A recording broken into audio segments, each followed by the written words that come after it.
सभी प्रिय साथियों को उपदेश राणा की तरफ से जय श्री राम, वंदे मातरम, भारत माता की जय, जय हिंद। देखिए, एक बहुत बुरा मामला सामने आया है और मैं तो ये कहूँगा कि जो वीडियो फुटेज आ रही हैं, ऐसी वीडियो फुटेज आ रही हैं जिनको देखा भी नहीं जा सकता है, जिन पर विश्वास नहीं हो रहा है कि क्या इस तरीके के राक्षस आज हमारे समाज में जिंदा हैं। महाराष्ट्र के पालघर में दो साधु संत अपने एक ड्राइवर के साथ गुजरात जा रहे थे और इसलिए जा रहे थे कि जो उनके गुरु थे उनका स्वर्गवास हो चुका था, इसलिए जा रहे थे। और इतना बुरा मामला ये सामने आया है कि खुद के इंसान होने पर भी शर्म महसूस होने लगी है, क्योंकि जो इन राक्षसों ने किया है, जिस तरीके से पुलिस की मौजूदगी में ये हुआ है, मैं ये पूछना चाहता हूं तमाम उस सरकारी व्यवस्था से नीचे से लेकर ऊपर तक कि आप लोग कहां हैं। मैं पूछना चाहता हूं उस मीडिया से जो सुबह से शाम तक ये दिखाया जा रहा है कि मौलाना साद एफआईआर की कॉपी मांग रहा है, अब तक पुलिस उसको अरेस्ट नहीं कर पाई। वो ऑडियो वीडियो जारी कर रहा है, एक हवा बनाकर रखा है। क्यों नहीं उसको अब तक गिरफ्तार किया गया? और क्यों नहीं आज जिन साधु संतों की हत्या हुई है इस पर डिबेट हो रही? क्यों नहीं जवाब मांगा जा रहा है प्रदेश के उन लोगों से जो जिम्मेदार हैं? क्यों नहीं जवाब मांगा जा रहा है वहां के पुलिस अधिकारियों से? 100 लोगों पर या 110 लोगों पर केस बुक किया गया है, लेकिन इस घटना के पीछे कौन सा षड्यंत्र है? और यह बात बहुत जरूरी बतानी है कि दोनों जो साधु संत थे, जो संत थे दोनों, उनके शरीर पर भगवा था, भगवे वस्त्र थे। क्या इसलिए हत्या हुई? क्या भगवा जो पहनते हैं वो कोई चोर लुटेरे डाकू होते हैं क्या? हत्या के पीछे ये कौन लोग हैं जिन्होंने ऐसा किया? इनकी मानसिकता क्या थी? और मैं पूछना चाहता हूं उस संत समाज से हिंदुस्तान में, चाहे वो बड़े बड़े महामंडलेश्वर हों, चाहे वो छोटे साधु संत हों, कितनी संख्या है आप लोगों की? माफ कीजिएगा कुछ गलती से निकल जाए तो। कितनी संख्या है आप लोगों की हिंदुस्तान के अंदर?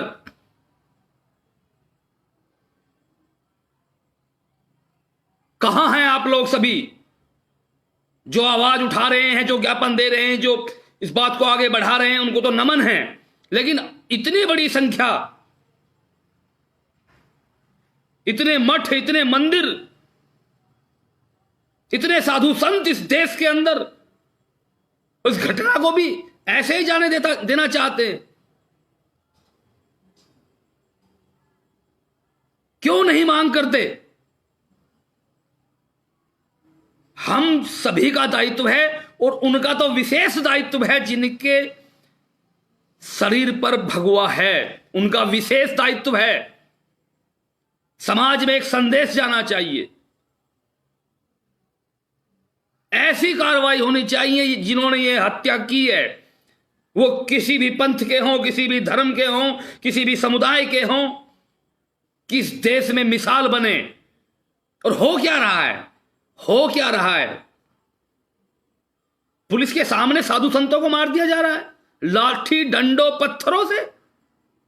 ये दिन देखने के लिए हम बैठे हुए थे। तबरेज का मामला हिंदुस्तान से चलकर यूएन में पहुंच गया और धिक्कार है हम पर, धिक्कार है हम पर, हम तुम पर, सब पर धिक्कार है। एक दूसरे की टांग खिंचाई करते रहो, बस एकत्रित मत हो।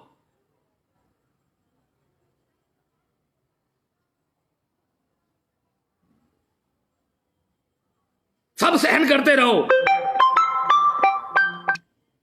भूलने की आदत है, भूलने की आदत है हम लोगों को।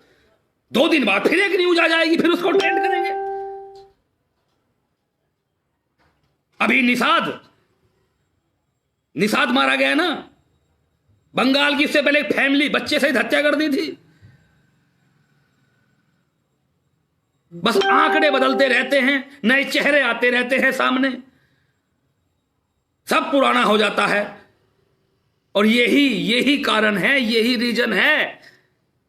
रीजन है कि इस देश पर मुगलों ने, अंग्रेजों ने राज किया। यही रीजन है, यही सबसे बड़ा रीजन है।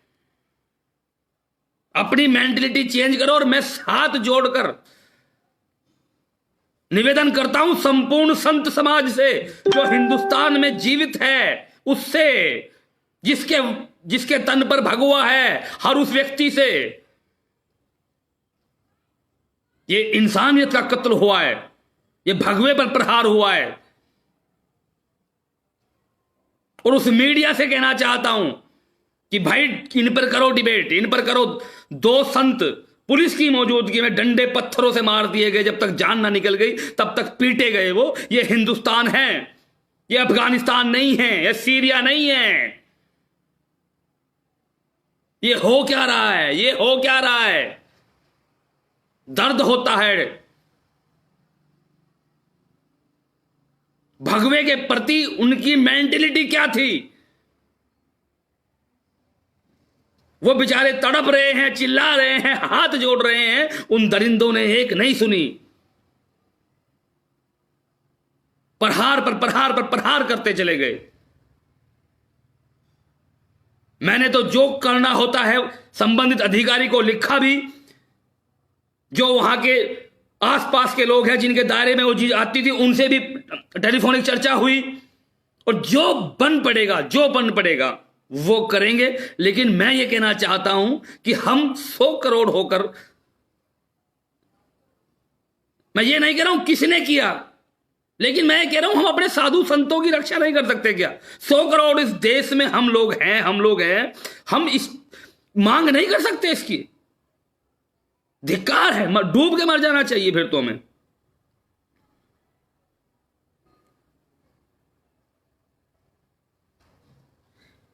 और मीडिया को कहना चाहता हूं, जब तक इसकी तह तक ना पहुंच जाए कौन लोग थे, खाली 1-2 लाइन चलाने से बात नहीं बनेगी। इस मुद्दे को उठाइए इस मुद्दे को। सभी के नाम सामने आने चाहिए जिन्होंने ये किया है, सभी के नाम। उस क्षेत्र में ड्यूटी ऑफिसर कौन था, कार्रवाई हो उन पर और जवाब दें सरकार के वो लोग।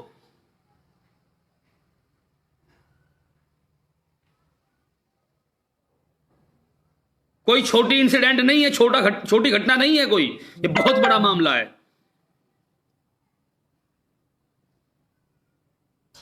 और कोई आवाज उठाता है तो उसकी आवाज बनिए, उसको बढ़ाइए आगे। इस हिंदुस्तान के अंदर संत समाज कितना है, मुझे ये फिगर या आंकड़े बताने की जरूरत नहीं है, लेकिन मन दुखी होता है, पीड़ा होती है जब बहुत कम आवाज उठती हुई दिखाई दें, जब हिंदुस्तान में साधु संत दिन दहाड़े जगह जगह ऐसी घटनाएं सामने आए। यह शायद किसी को मॉब लिंचिंग नहीं दिख रही। और मैं फिर इस बात का कह रहा हूं, जिसने भी किया है वो किसी भी धर्म का हो, किसी भी पंथ का हो, किसी भी संप्रदाय का हो, कोई भी हो, हम सभी की फांसी की मांग करते हैं फास्ट ट्रैक कोर्ट में, जल्द से जल्द।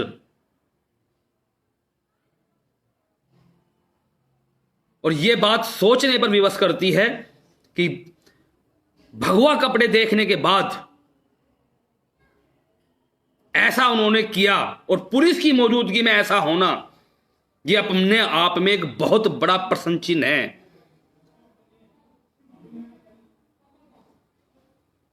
बटो मत, टूटो मत। हम तो 4 साल से यही समझाते हैं, यही बोलते आए हैं कि भाई बटो मत, तुम्हारा यही देश है एक। चारों तरफ नजर घुमा के देख लो। और एक चीज मैं बताऊं, बहुसंख्यक होते हुए अल्पसंख्यकों पर कार्रवाई करवाने के लिए कितना जोर लगाना पड़ता है, जैसे कोई हम गलत काम करा रहे हो, इतनी मेहनत करनी पड़ती है। ये हमारा देश है, हमारा ही नहीं रहेगा। इस तरीके से साधु संतों की हत्या होती रहेगी इस देश के अंदर खुलेआम, तो भाई बुरा मत मानना, नंबर सभी का आएगा।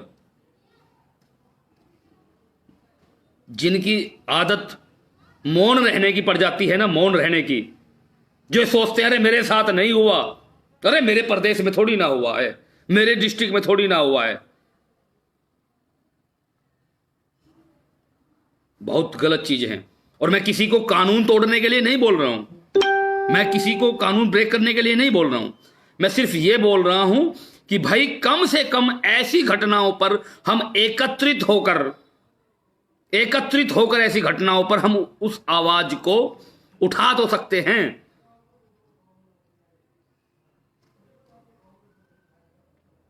बोल तो सकते हैं हम, इतना तो हम कर सकते हैं। या फिर ये आदत या फिर ये हैबिट पड़ गई है सभी में कि भूलने की आदत हो गई है। परसों कोई नाम था, आज कोई नाम है, फिर कोई नाम होगा, अपने को क्या है।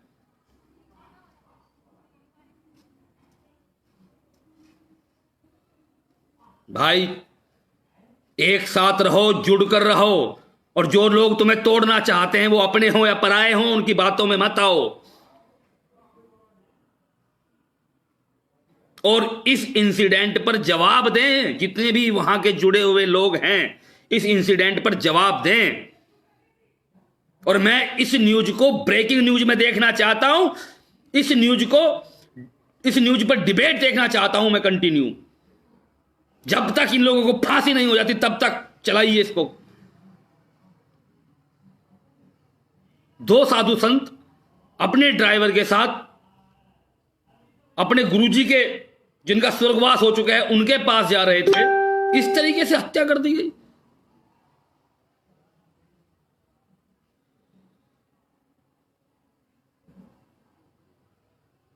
कौन लोग होंगे वो जिन्होंने ये देख लिया होगा कि ये भगवा पहने हुए हैं, उसके बाद लाठी डंडों से मारा गया होगा, तो कौन लोग होंगे, उनकी सोच क्या होगी। ये प्रहार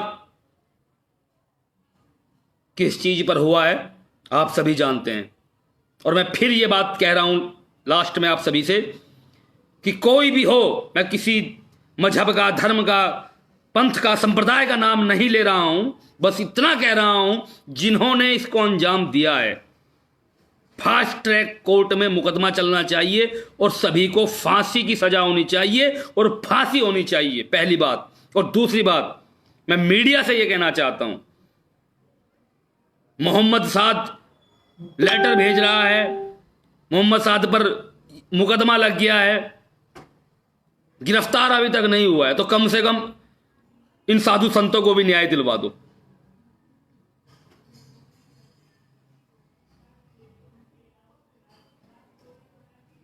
जो बेकसूर मारे गए।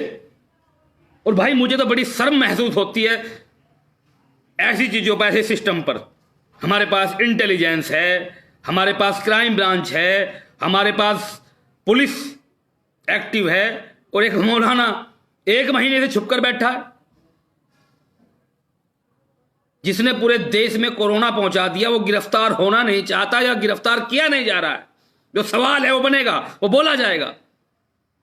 और अगर इसके पीछे ये रीजन दिया जाता है कि माहौल खराब हो जाएगा, इसलिए गिरफ्तार नहीं किया जा रहा, तो यह बड़ी सोचने की बात है। अगर आज 20-25% लोग आज माहौल खराब कर सकते हैं या उसका डर आज है, तो आने वाले टाइम में हमारे लिए डूब के मरने वाली बात है। मैं देख रहा था डिबेट, कह रहे थे कुछ लोग कि माहौल खराब ना हो जाए। जब ये देश आजाद हुआ था तब 6 करोड़ थे, ये देखते देखते देखते देखते और 30-35 करोड़ हो गए। कल को परसों को आने वाले सालों में ये 50 करोड़ हो जाएंगे, तब किसी की हिम्मत होगी क्या पहुंच पाने की इन तक? तब कोई जा पाएगा क्या?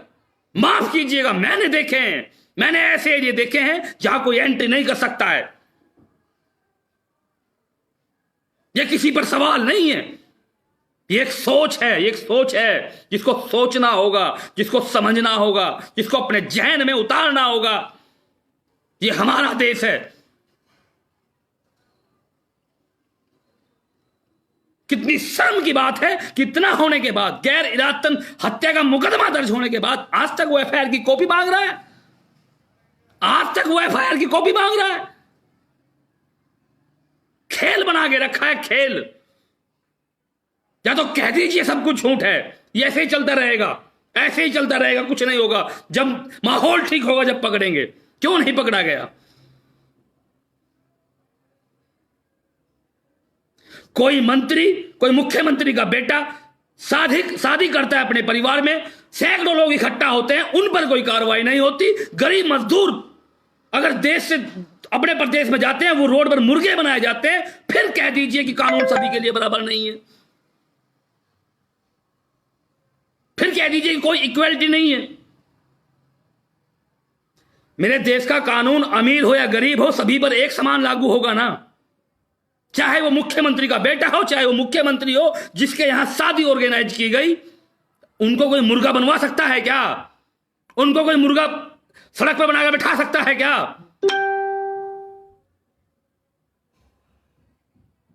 इसलिए सवाल उठते हैं। इसलिए या तो गरीब होना पाप नहीं, महापाप है। इस बात को सिद्ध कर दीजिए। जिनके पास पावर नहीं है, जिनके पास कुछ नहीं है, कुछ भी होता रहे, कोई दिक्कत नहीं है। अगर कानून सभी के लिए एक है, इक्वलिटी है, तो चाहे वो कोई हो, चाहे वो कोई हो, जब तक आप उसे बल नहीं देंगे, अपने अधिकारों को सब पर एक समान रूप से लागू नहीं करेंगे, तब तक एक संदेश नहीं जाएगा देश के अंदर। जिन्हें यह लगता है कि मैं गलत बातें करता हूं, मैं किसी को नहीं छोड़ता हूं, जब बात ह्यूमैनिटी पर आती है, इंसानियत पर आती है।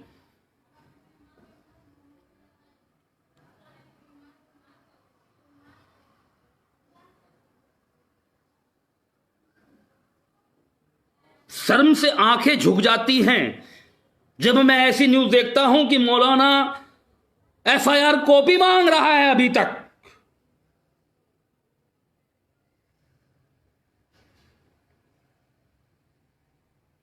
खेल है कोई?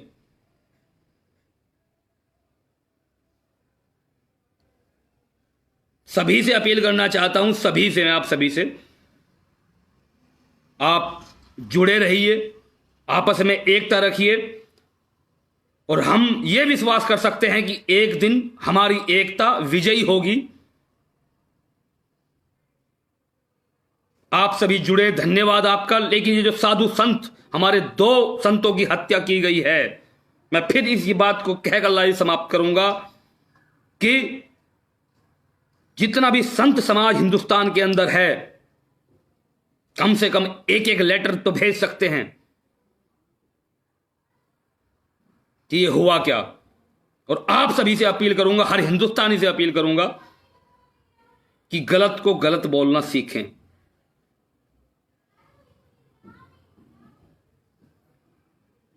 जय श्री राम, वंदे मातरम, भारत माता की जय।